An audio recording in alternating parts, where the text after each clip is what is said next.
What is going on, YouTube people? Neo Cards and Comics here today for a little look ahead.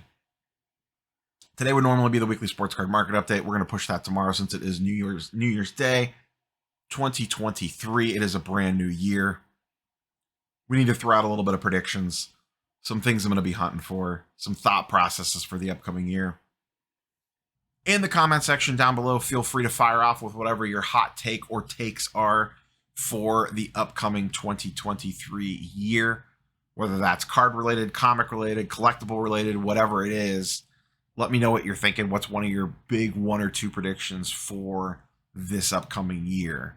So let's just go ahead and dive straight into it. We'll kind of lead things off with predictions and just kind of lead into some general thought processes I have for 2023. Things I'm specifically hunting for, I'm going to do in a separate video probably later this week, because I do have some things I'd like to add to the collection.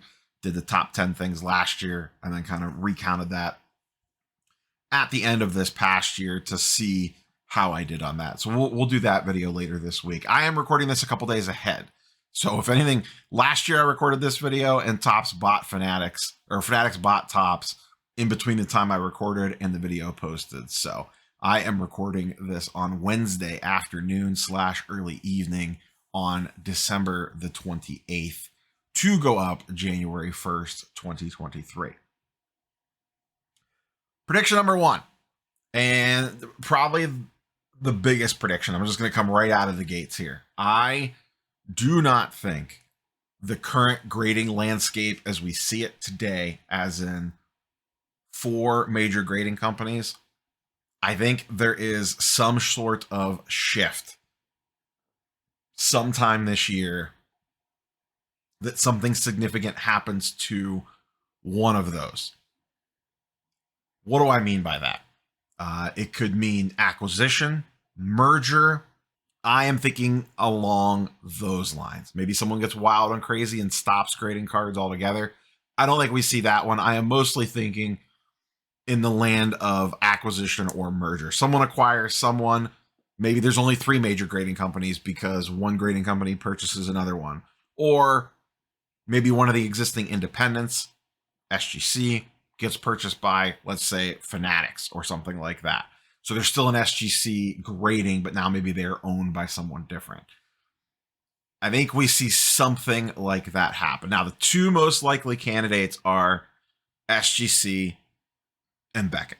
PSA is a behemoth. Obviously, they are not selling. They are not closing down anytime soon, anything crazy like that. CSG, though the smallest and in 4th place, at least in regards to the volume, on the sports card side of things anyway, they have huge financial backing behind them. Obviously, some Blackstone stuff going on there, but also part of the CCG group. So a large, huge conglomerate of grading companies. I don't see them going anywhere. Beckett is owned by like a hedge fund situation. I could see potentially something happening there. I don't know what. It could be any number of things. And then SGC is still, of the major grading companies, independent. So to me, they would be ripe for an acquisition target. Who, I don't know. My running prediction for the last year has been CSG should buy SGC. And you combine their 2 forces together, I think would be a very, very powerful grading company. Maybe someone else comes in. Maybe a Fanatics comes in looking to enter the grading space, and rather start from scratch, they want to purchase someone that's already there. To me, SGC would make a good target for someone like that.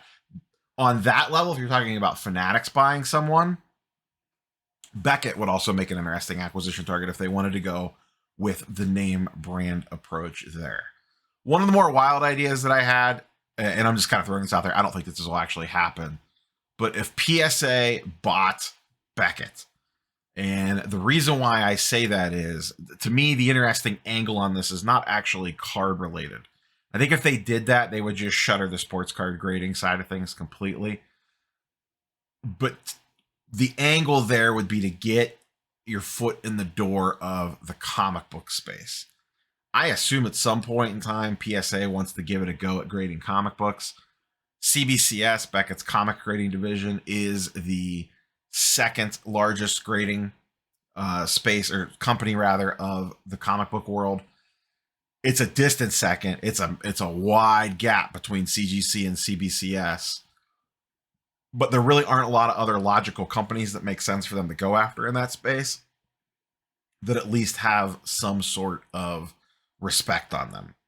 So it would be interesting if PSA bought out Beckett basically just to acquire CBCS, and they could peel pieces and parts off as they see fit from them. I don't think that one happens, but it's just something I'm kind of throwing out there because I do think PSA at some point in time wants to try to get into the comic book space. So I do think we see a major shakeup on the grading company landscape.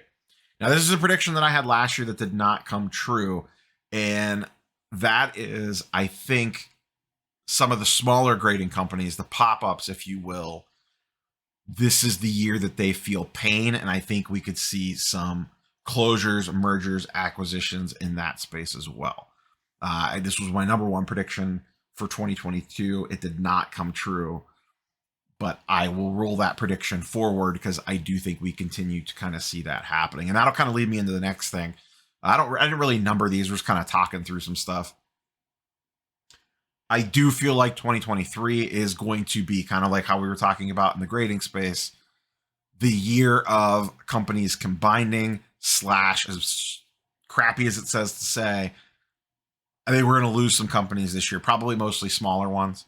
But I'm just not sure that there is enough business to support, enough customer base to support all these businesses that popped up while the hobby was booming.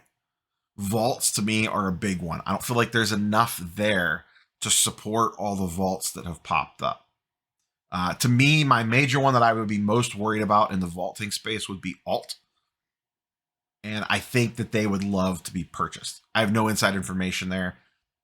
I don't follow the vaulting space a ton. I don't vault any of my cards.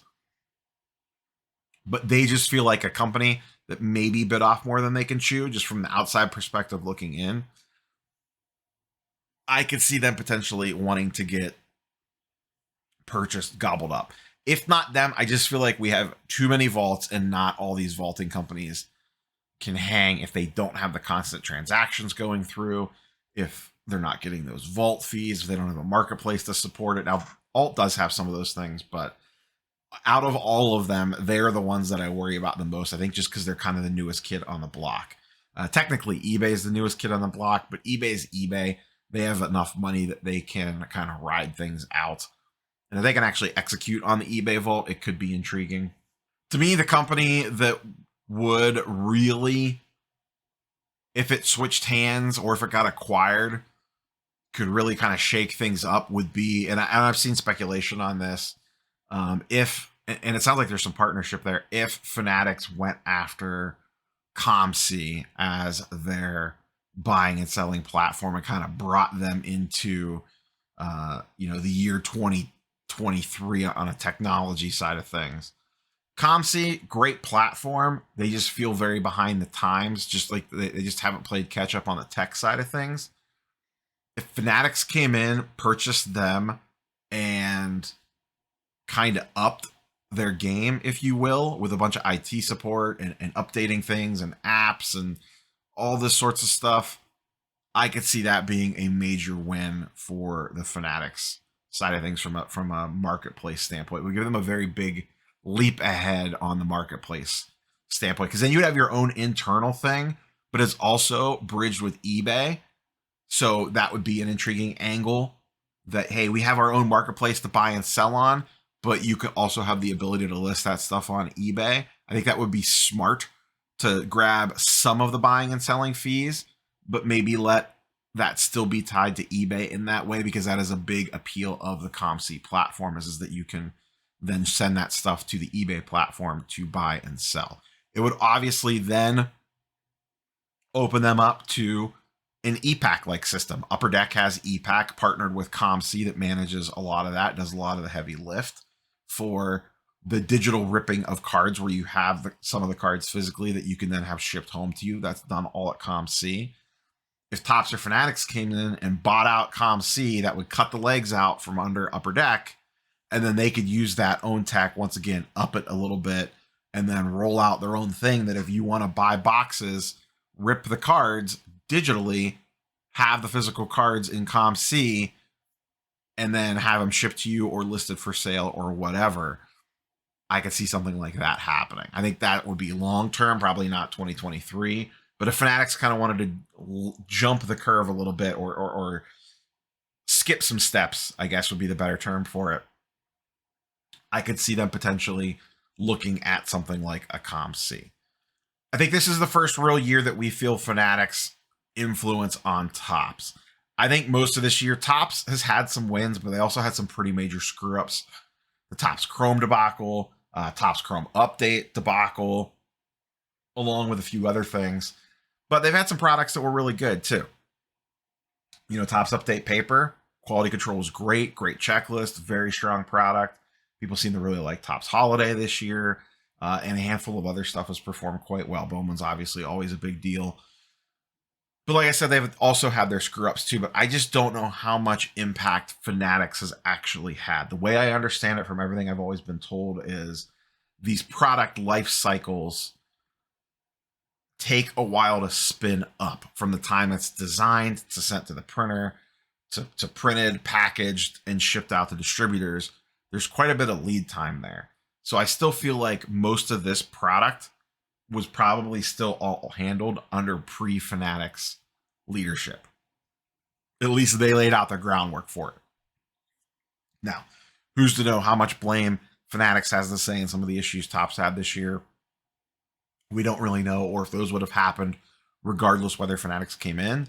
But I do think next year, or I'm sorry, this year now, 2023, we start to really see kind of like how Fanatics wants to play things. I think we got a glimpse this year in some things, but I think next year we really see it. I think they continue to ramp up pressure on distributors and bring more and more stuff in-house. Regarding a Panini acquisition, I don't know that it's going to happen anymore. You know, I could look dumb on this one, and maybe it's completed by the time this video goes live. I feel like there was a lot of smoke around that, and it probably was pretty close, but it also feels like something may have happened. And I wonder if it's as simple as, hey, this market's kind of shifted on us. I don't know that we want to spend a bunch of money on Panini. Do we really need them?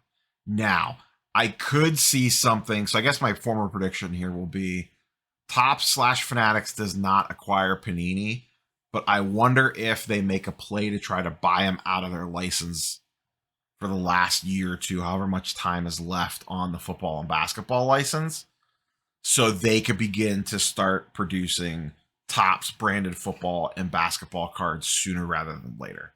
I do feel like they really want to kind of get their hands around that because, let's be honest, what Panini is doing for, you know, their senioritis year essentially is not great, with the overprinting, the quality control issues, all that stuff has just not been great, and I think it negatively impacts the space. So Fanatics can get in there and get their hands on football and basketball and take full control over it. And maybe we end up looking back at all this in 5 years going, oh man, remember the days of Panini? That was great. I don't know that that's going to be the case, but it could be. That's definitely an outcome that could happen. The grass may not be greener on the other side, but at this point, I'm willing to roll the dice on that they get it right. Maybe it takes them a year. I don't know. But I'm going to have to be willing. I'm willing to bet on the fact that Fanatics can execute this after, you know, give them a little bit of time, but kind of get their feet wet and figure it out. But time will tell. But I don't know that an acquisition of Panini makes sense in the current environment anymore. Just get control of those licenses sooner rather than later, and then spin up your own brands for whatever you want. You obviously already have Topps and Topps Flagship and Topps Chrome as your main product, so that's not a concern there. And then they have some spin-off products. They need to work on their branding on the high end. Like, they don't have a good NT, flawless, that sort of stuff. But they can figure that out. And then they would have a little bit more control to kind of set the branding kind of how they want it. Just some general overall market thoughts. I mean, I think prices still continue to correct on most things. I think a lot of this is really going to depend on macroeconomic factors. You know, shocking news, you know, breaking news there. But I do think the whole, you know, recession nonsense and political things and all this other nonsense is going to have an impact on the collectible markets as a whole. I'm not just talking cards, I'm talking comics, TCGs, the whole 9 yards. It's all going to depend on how that goes. I worry that the beginning of the year is going to be a little painful in regards to, we really haven't seen a lot in the way of layoffs and stuff like that yet. I am a little bit concerned about that creeping in and then potentially seeing that impact prices even more if all of a sudden people start losing their jobs left and right. Hopefully none of that happens, but I think it's at least in play. So the beginning part of the year, I think, could be a little bit painful, potentially. And I do think there's going to be a bunch of buying opportunities this year. I do think 2023 is going to be the year of buying opportunities. You're going to have to be selective. You're going to have to be patient. You're going to have to be picky. I'm not saying run out and buy everything under the sun, but I would be sitting down and kind of putting a list together of what key cards or comics or whatever's you're looking for. Put them on a list and track the prices of that stuff and pay close attention to it. Wait out auctions, follow the big IG sellers, see if they post it, and maybe swoop in and make a play. I am eyeing up some pretty big things potentially for this year. Once again, we'll talk about that in a future video. But that's kind of my plan, is kind of to continue to acquire cash and kind of wait out and see what deals just kind of fall into the lap. I have been selling a lot on eBay recently, kind of since basically the beginning of December. I've been really starting to kind of whittle things down a little bit in the old Pelican case. If I had multiples of a player, I really sat down and looked and said, okay, what do I really want to own here? Perfect example is Luka. I picked up the Luka Blue Mosaic at the National. I have a Luka Silver Mosaic PSA 10. I had an Optic Holo PSA 9, one left from the original 3 that I had, and a few other little odds and ends of things. And I sat down and looked and said, okay, the blue's not going anywhere. I really like the Mosaic 10 as well. I don't know that I need 3 Luka cards. Let's go ahead and move off of the Optic Holo. So I sold that this year, just in December, really, the last couple months. I've also been kind of going through things on my desk and kind of whittling things down. A lot of $5 and $10 cards. A lot of it's stuff that, I ripped throughout the month of December when I went kind of on that ripping spree with baseball product. But I've just been kind of sorting through things and figuring out, okay, what do I really want to hold on to and ride this out with? Like, what do I really want here? And what do I want to move off of? What would I rather have as cash rather than cardboard cash? Like, I don't want to be cardboard rich, to steal a term there. I'd rather have that in cash. Like, would I rather have a $300 Luka, or would I rather have $300 in cash for something else that's going to pop up when I already have Lukas I like better? That's the space that I'm in right now. I've been piling up money on my eBay spendable funds. I've just been kind of letting it sit there so I don't get tempted to touch it. And I'm building that up to target a larger play. Once again, talk about that in a future video. But that's kind of the headspace that I'm in, kind of closing out this year, heading into 2023 now. And like I said, 2023, I do think is going to be a good year if you are looking to pick some key things up for your collection to flip later, whatever the case might be. Last one here, I think card shows continue. I think this is the year that we see some contraction in the card show space. We've kind of seen a lot of infighting to kind of close out this year, whether it be between different show promoters or kind of how shows are becoming a little, I don't know what the right word for this is, but backwards thinking with, you didn't pay for table space. You can't do a deal within 5,000 yards of the building, that kind of stuff. I think those older school shows are going to have trouble surviving in the modern show scene where that stuff's kind of generally accepted. Obviously, respect the dealer, respect the space, but to think that 2 people aren't going to sneak off to a corner and do a deal is kind of just poor thinking, in my opinion. But I also think we still have too many shows.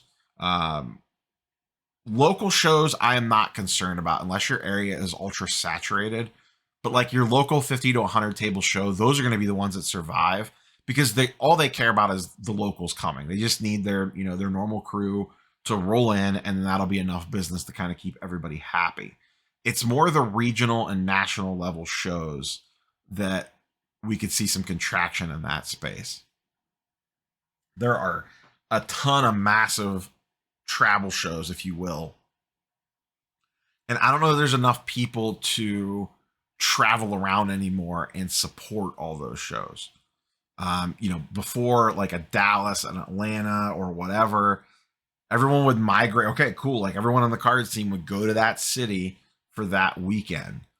I don't know that that's going to be the case in 2023. Travel's expensive. Some percentage of people have left. Margins have gotten a lot tighter. And I just don't know that there's enough base to support the amount of large regional shows that we have, even national level shows. Obviously, I think the national is going to be fine. I think something like the Burbank show is going to be fine. I think something like the Dallas show is going to be fine. And a couple of these other stalwarts of the show circuit. But some of the newer, bigger pop-up ones, I think will either need to evolve or they need to be, the other thing they need to be smarter about is scheduling these things. You can't have, you promoters, you're hurting yourselves trying to get cute and compete with each other on the same weekend. You really should coordinate with each other and say, hey, when are you thinking about Dallas? What's your dates for this year? Okay, cool. Here's what I'm thinking. Guys that run the Chicago Sports Spectacular, here's what I'm thinking. It would behoove all of them if they really sat down in a text chain or a group chat or a Zoom meeting or whatever and kind of laid everything out for the entire year. Getting cute and trying to think that you're bigger and better than the other guy and scheduling your show for the same weekend as another big show ultimately just hurts both of you, in my opinion. What the hell do I know? I've never ran a show in my life. I just go to them on occasion. But that's just the way I see it. Just the vibes that I get from people saying, man, I would have really liked to gone to X show this weekend, but this other show is this weekend, and more people that I know are going to that one, so that's the one that I'm going to. So those are some of my thoughts / predictions for this upcoming year. I'm going to continue to be pretty selective. Maybe we'll talk, like I said, I'm going to do a video here in the future about things that I'm hunting for in 2023. But I think 2023 is going to be the year of being a little picky on buys, at least at the beginning part of the year. I think we kind of just need to see and feel things out for a couple months, see what the macroeconomic space looks like, and see how card prices respond through the first quarter of 2023. Through Q1 2023, I'm going to be pretty picky still on singles and stuff like that, and continue to look more at wax from a bunch of different areas. But once again, we'll kind of talk about stuff like that in other videos. So curious for your thoughts and comments down below. And as always, curious for your predictions for 2023 down below. We will catch you guys and girls on the next one. Peace.